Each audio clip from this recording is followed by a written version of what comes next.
ACC struggled quite a bit. It was really dominating for the Big Ten, hoping to flip it around. Brownell.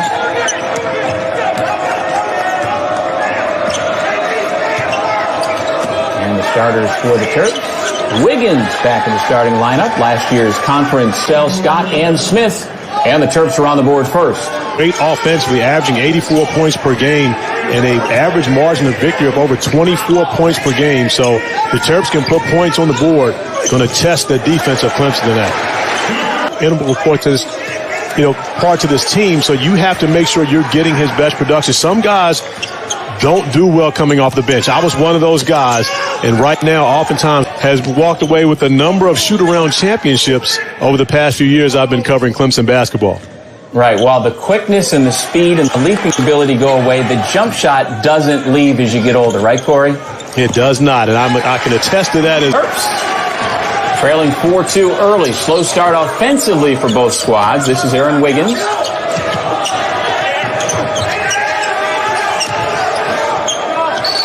Galen Smith called for traveling. Around from the baseline, no good. Fight for the rebound comes to the Tigers. Counted for three. And 3 turnovers. They're down 5. Good defense there, though. The block shot has Daryl Morcell coming back the other way. The spin to the bucket. And he missed the layup. Work from home, that's a win-win.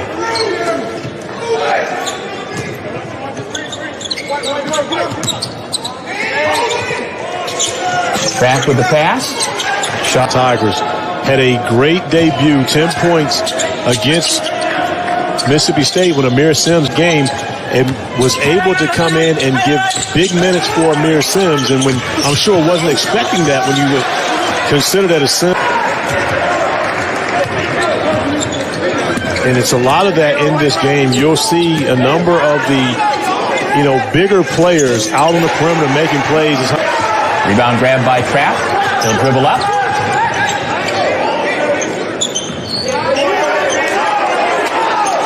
The screen. Hemingway. Now they feed the post. Back to Sims from the baseline off the front. Doug, one of the cardinal rules of the game of basketball for big men: do not bring the ball down and put yourself on the level of guards. You see Mariel making the mistake of doing that on that possession, and it said he would love to be able to tell you why. He would bottle it up and save it, but does not have any idea why that's been the case. But I can tell you, right now, the shooting has not traveled to Littlejohn thus far. Jarius Hamilton with his first 2. Sims answers with... And, he talked about how many of his guys he felt were very lonely over the summer at home. Many of them couldn't get into a gym. And so they were excited about getting back on campus and getting to work. On Sims, the rebound. Ball gets loose, goes to the backcourt, but it was deflected by the Terrapins. By the way, that last foul was on Morcell, his second. More time on the floor. But, Doug, one of the things you mentioned about Clemson and playing more in the rotation. Now, he's been the head coach, but he's never had this level of depth before in order to be able to do so. Count his junior season last winter. And again, Corey, you've known him for many years coming up through high school. How have you seen Sims' game grow? Well, he's always been skilled, but the thing is, and what Brad Brownell talked about, is his ability to pass the basketball and make plays for his teammates. They made the change after they lost Elijah Thomas. For Coach Brownell. And that's a luxury to have, and especially when you consider the state that our country's in and the game of basketball is in. When you look at the COVID protocols and all the possibility, when you consider that, the more players that you have and that are playing confidently on a regular basis, the better off you can be. And right now, the Tigers are putting it on the Terps early in this game. Significantly on that, because Brad Brownell learned as a junior.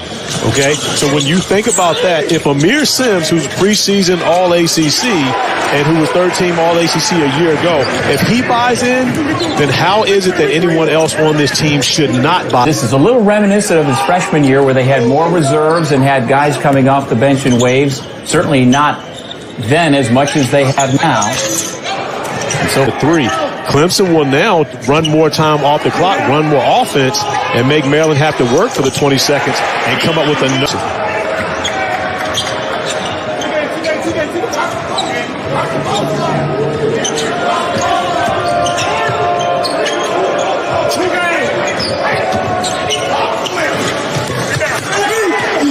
5. P.J. Hall listed at 6'10", 235.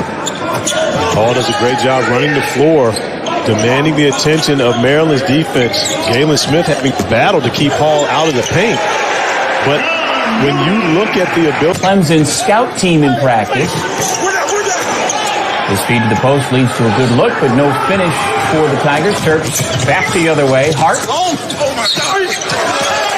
Be able to switch everything defensively and not give up any mismatches. So right now, Coach Ham says they're just... The one concern, Coach Brownell talked about those two playing together. They're not the biggest guys. Honor 5'10", Dawes 6'2".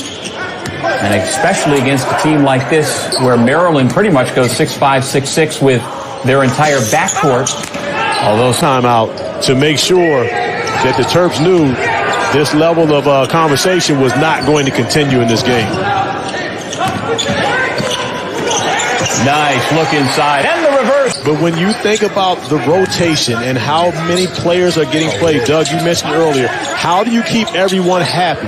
And in this transfer portal, society that we live in today, where if you're not happy, you just move to a different situation. I think that well, one thing we know, Clemson has forced 65 turnovers in their first 3 games. They forced 22 turnovers against Purdue, another Big Ten team. So, again, Clemson has the ability to do that, but that falls right into the full-court pressure.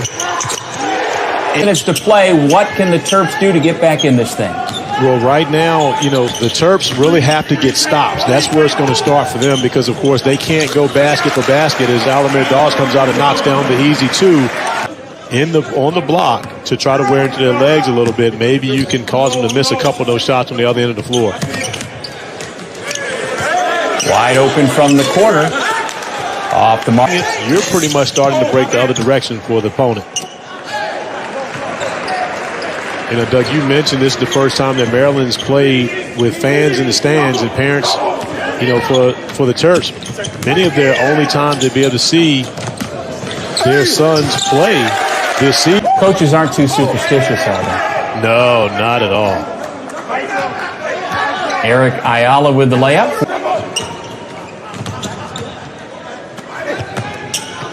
Sims makes the extra pass, finds a wide open teammate, but we have a habit of seeing their son in person and watching.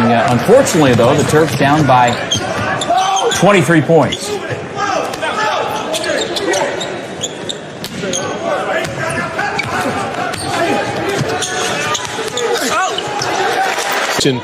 That Amir Sims is getting on the interior. John Newman always doing a great job defensively. And we talked about the minutes. He's only averaging about a little over 18 minutes a game, but being very productive in the amount of time he's on the floor.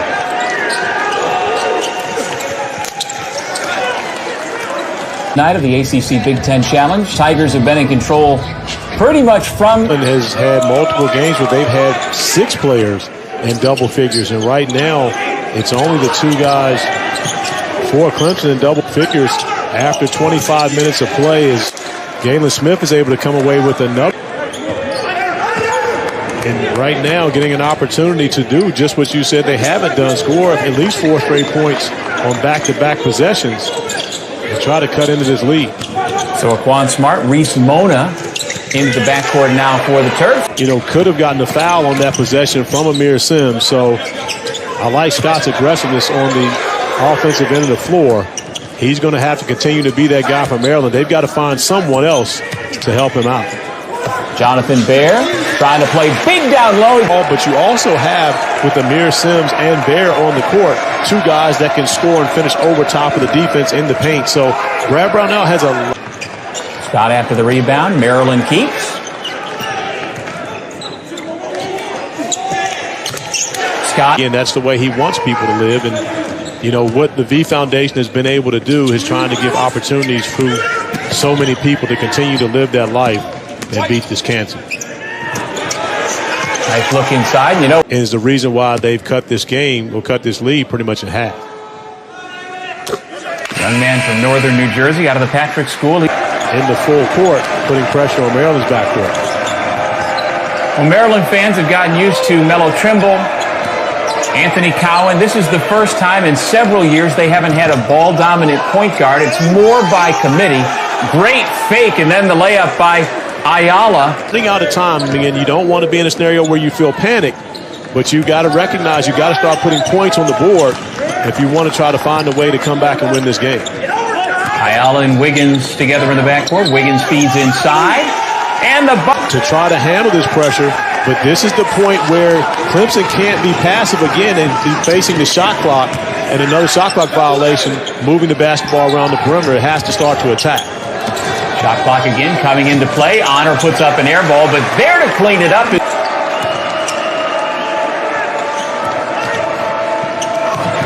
Tough pass to handle. Here comes Dawes. Pulls up and hits. You can't send it back because it's yours.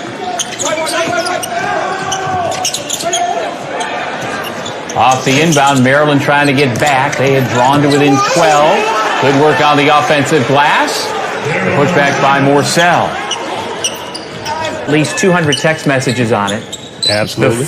The funniest text message you got that night when people saw your beard for the first time was? My guy Doug Martin, Team Takeover, texted me and said, I'm not sure if you look like James Harden my hair in 9 months either. And I'm not cutting my hair for at least a year. It's gonna be a new hairstyle this spring at EYBL season. If you need a couple, you'll notice Aaron Wiggins just finally got himself into the scoring column with that three-pointer. It's back to a 14-point Clemson lead. Dawes, make it 30 seconds on that shot clock. Offensive rebound, Hamilton, but then Clemson with the takeaway, and Honor puts it up for three. It's good! On the floor at the same time, playing against a much bigger backcourt for the Maryland Terrapins. However, not phasing these guys at all, getting the job done on both ends of the floor. Sims has it poked away. On the run out, Hakeem Hart throws it down. Pressure again by the Terrapins.